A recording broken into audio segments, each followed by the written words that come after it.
ક્યારે વિચાર્યું છે કે જ્યારે પણ યુદ્ધની વાત આવે ત્યારે સોનાની ચર્ચા કેમ શરૂ થઈ જાય છે?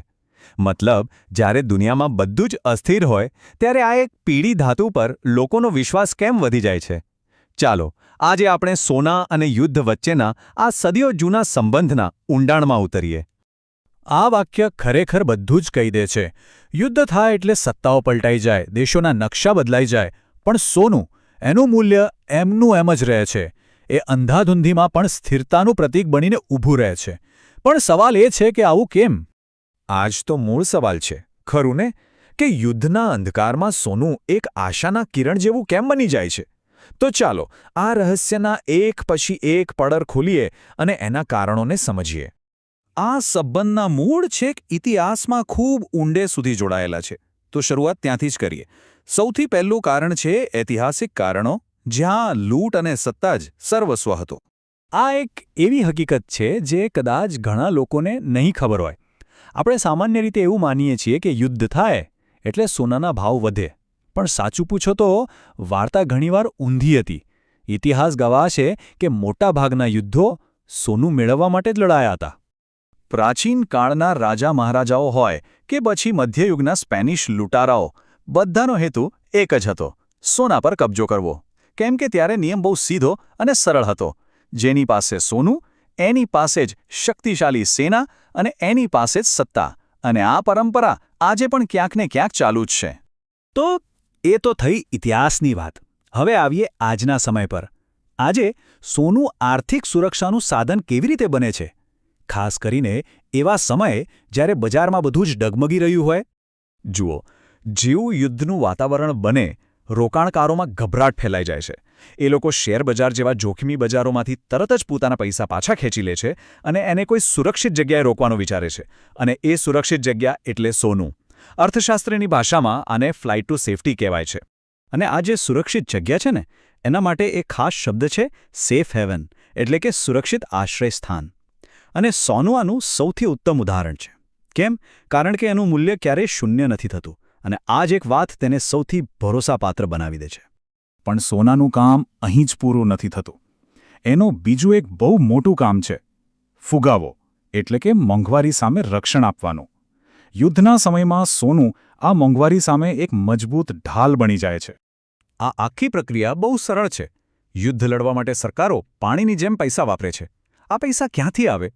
ઘણીવાર વધુ નોટો છાપીને. હવે બજારમાં પૈસા વધી જાય એટલે ચલણનું મૂલ્ય ઘટી જાય અને મોંઘવારી આસમાને પહોંચે. પણ સોનું, એ તો મર્યાદિત માત્રામાં જ છે. એને તમે છાપી નથી શકતા. એટલે જ એ પોતાનું મૂલ્ય જાળવી રાખે છે. અને આ કંઈ ખાલી વાતો નથી. ઇતિહાસ તપાસી લો. બંને વિશ્વયુદ્ધો હોય કે પછી હમણાંનો રશિયા-યુક્રેન સંઘર્ષ, દરેક મોટી લડાઈ વખતે સોનાના ભાવમાં જબરદસ્ત ઉછાળો આવ્યો જ છે. અત્યાર સુધી આપણે સામાન્ય લોકો અને રોકાણકારોની વાત કરી. પણ દેશો માટે સોનું કેટલું મહત્વનું છે? તમને જાણીને નવાઈ લાગશે કે દેશો માટે સોનું માત્ર એક ધાતુ નથી, પણ એક ખૂબ જ મહત્વની વ્યૂહાત્મક સંપત્તિ છે. ભારતની રિઝર્વ બેંક હોય કે પછી દુનિયાની બીજી કોઈ પણ સેન્ટ્રલ બેંક, એ બધા પોતાના ખજાનામાં ટનબંધ સોનું શા માટે રાખે છે? દેખીતી રીતે આ કોઈ શોખની વાત તો નથી જ. આની પાછળ બહુ ગંભીર વ્યૂહાત્મક કારણો છે. જરા વિચારો, સોનું દેશની સરહદની અંદર હોય છે એટલે કોઈ બહારની તાકાત તેને ફ્રીઝ નથી કરી શકતી. કોઈ દેશ પર આર્થિક પ્રતિબંધો લાગે કે પછી એની કરન્સી નકામી થઈ જાય તો પણ એ સોનાના બદલામાં દુનિયા પાસેથી જરૂરી વસ્તુઓ ખરીદી શકે છે. સાદા શબ્દોમાં કહીએ તો સોનું દેશ માટે એક અંતિમ વીમા પોલિસી જેવું કામ કરે છે. તો ચાલો હવે આપણે સૌથી મૂળભૂત અને સૌથી શક્તિશાળી કારણ પર આવીએ જે આ બધાની પાછળ કામ કરે છે. અને તે છે માનવ મનોવિજ્ઞાન. સોના પરનો આપણો અતૂટ વિશ્વાસ. જુઓ, એક તરફ છે આપણી કરન્સી નોટો, શેરના સર્ટિફિકેટ કે પ્રોપર્ટીના કાગળો. આ બધાનું મૂલ્ય સરકાર અને બેન્કિંગ સિસ્ટમ પરના આપણા ભરોસા પર ટકેલું છે, જે યુદ્ધ સમયે ભાંગી શકે છે. પણ બીજી તરફ છે સોનું. એનું મૂલ્ય પોતાનામાં જ છે. એને કોઈ સરકાર કે બેંકના સમર્થનની જરૂર નથી. એ ભૌતિક છે, વાસ્તવિક છે, જેને આપણે હાથમાં પકડી શકીએ છીએ. એ શરણાર્થીની કલ્પના કરો જે યુદ્ધમાંથી પોતાનો જીવ બચાવીને ભાગી રહ્યો છે. એ પોતાની સાથે શું લઈ જઈ શકે? કદાચ થોડા સોનાના ઘરેણાં. એ જ એની આખી જિંદગીની મૂડી છે.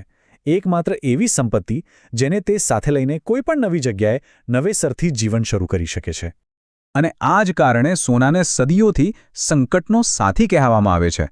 તે માત્ર એક રોકાણ નથી, પણ અનિશ્ચિતતા અને ભય સામે માનવજાતનો સૌથી મોટો મનોવૈજ્ઞાનિક આધાર છે. તો આપણે જોયું કે ઐતિહાસિક, આર્થિક, વ્યૂહાત્મક અને મનોવૈજ્ઞાનિક દરેક સ્તરે યુદ્ધ અને સોનાનો સંબંધ કેટલો ગાઢ અને અતૂટ છે. યુદ્ધ અસ્થિરતા લાવે છે અને સોનું એ અસ્થિરતા સામે સ્થિરતાનું વચન આપે છે. આથી અંતમાં એક સવાલ મનમાં ઉઠવો સ્વાભાવિક છે.